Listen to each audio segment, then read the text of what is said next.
That region of the world called Southeast Asia is also known as the Indo-Chinese Peninsula.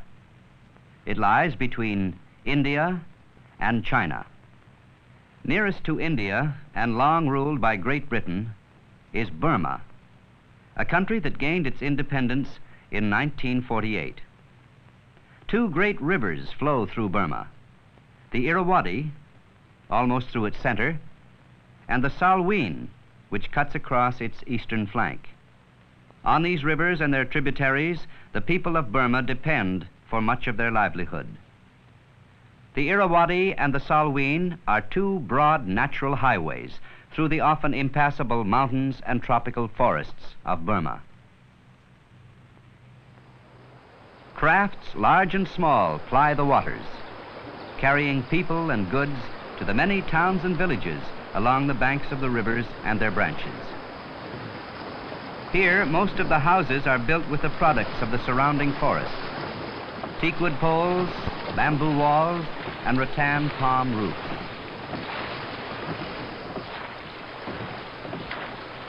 Many of the people who live in these villages work as boatmen, ferrying people across and up and down stream. This boat is made from a single giant log. Although rowing with the leg may seem difficult, the people in this part of Burma have been doing it for hundreds of years and can row for many hours without tiring.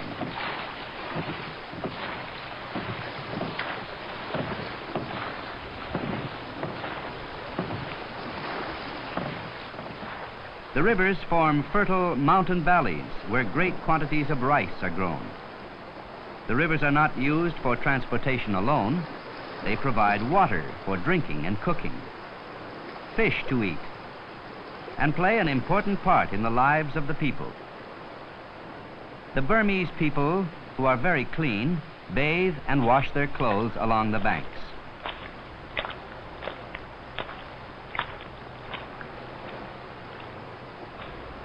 The clothes are first soaked, then beaten with paddles.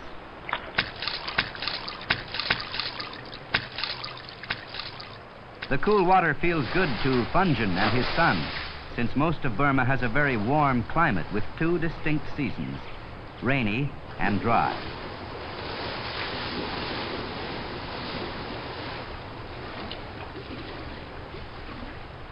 The fish net is always brought along on the days when the family visits the river.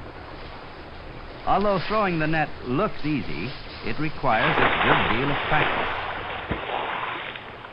If he's lucky, Funjin will catch enough fish to last until the next trip down to the river. Fish are important in providing protein in the diet, which consists almost entirely of rice.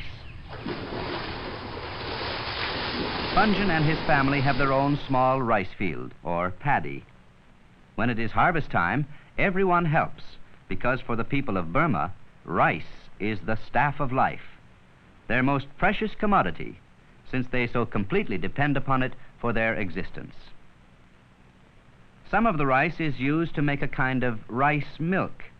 It is mixed with a few drops of water and then ground between two stones.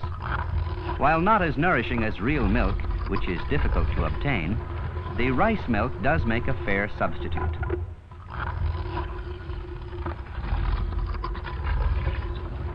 At mealtime, the family gathers on the open porch of their house. Meals are taken at about 10 in the morning, 5 in the afternoon, and 9 at night. All meals consist mainly of rice, which is eaten with the fingers of the right hand. Bamboo grows wild and very quickly in the humid forests around Funjin's village. The trees grow in dense thickets with a great deal of foliage.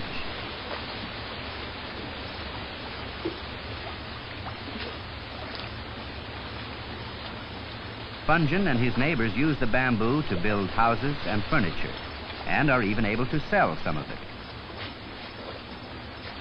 The foliage is trimmed from the trunk and made ready for use in anything from a house in Burma to a chair in your own backyard. The roof of Funjin's house is made from thatched palm leaves. He uses the tall bamboo grass from the forest to weave mats. These mats are used as the floor in his house. He takes pride in weaving them neatly and firmly.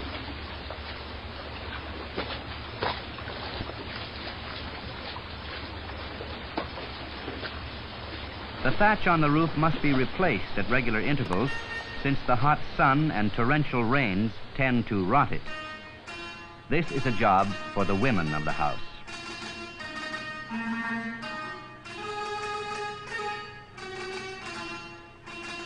The tropical forest provides nearly all that Funjin requires with which to live. With the aid of his water buffalo, hard timber, which he has cut some time ago, is hauled to a pond. Here it is allowed to soak in water for an entire season. If the logs were not soaked, termites would quickly eat through them. They are then pulled out to be dried in the sun before being used or sold. The hard tropical wood serves them well. The loom is made from it. Funjin's wife weaves cloth for a lungi, which is the long skirt that both men and women wear.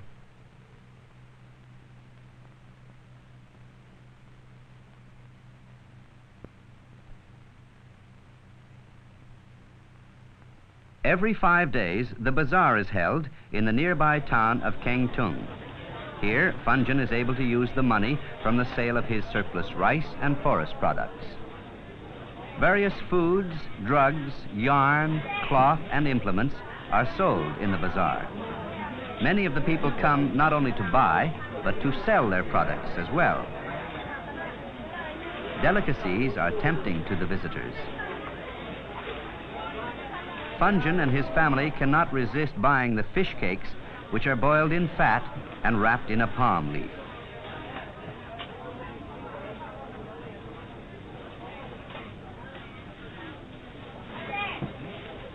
It's pleasant for the family to stroll through the town on these market days and perhaps visit the Buddhist temple. The people of Burma are predominantly of the Buddhist religion. Shrines and temples can be found in all the towns and villages. Keng Tung is a very old town. This area of Burma is still ruled by an active prince called the Sobodji. Many different tribes are gathered under his rule. Belong to the Ika tribe. They enjoy dancing in this circular formation for many hours at a time. The Shans have their own special dance. The costumes and movements represent birds and animals with which they are familiar and which they sometimes worship.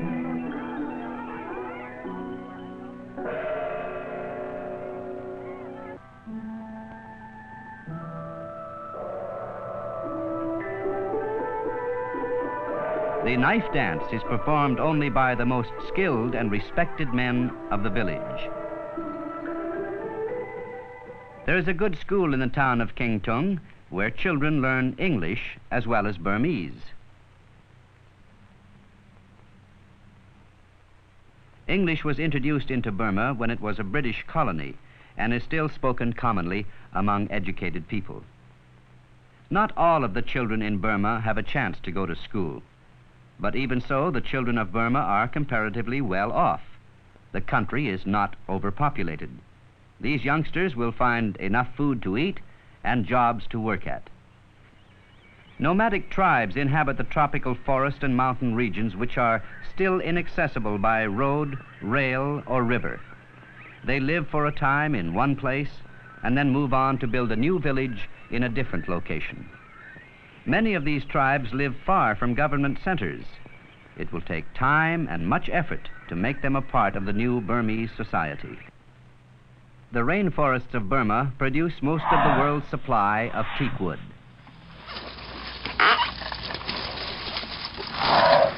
The Burmese elephant has been trained to haul the heavy logs out of the forest to the river. Here they are tied together and towed to the mill by tug. There is such a large demand on the world markets for teak wood that there are not enough good trees to meet it. Men ride with the logs all the way to the mill to make sure that none break loose.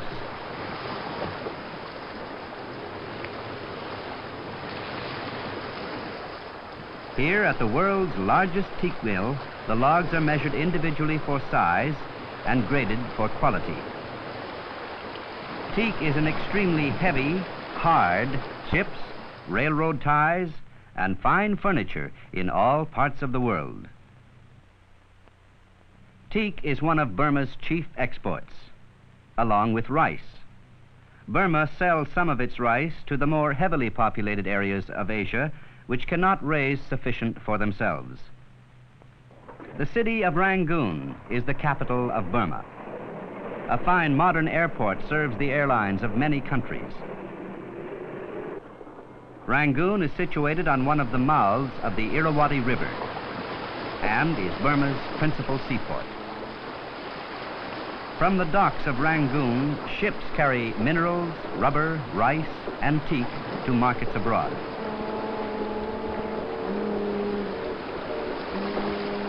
And from abroad, ships bring in textiles, coal, machines. The city of Rangoon is crowned by the golden Shwedagon Pagoda, the most sacred house of Buddhist worship in all Burma. Since according to Buddhist doctrine, eternal merit is gained in building temples, Buddhists try to add to the glory of their shrines and the support of the many saffron-robed monks who are attached to them. The people of Burma are of different origins. Some are mountain tribes, some are Malays, others are Indian, Chinese, and mixtures of the three. But all are uniting in the work of building the new nation of Burma into a strong and stable country, able to provide a better life for its people and take its place among the other growing new nations of Southeast Asia.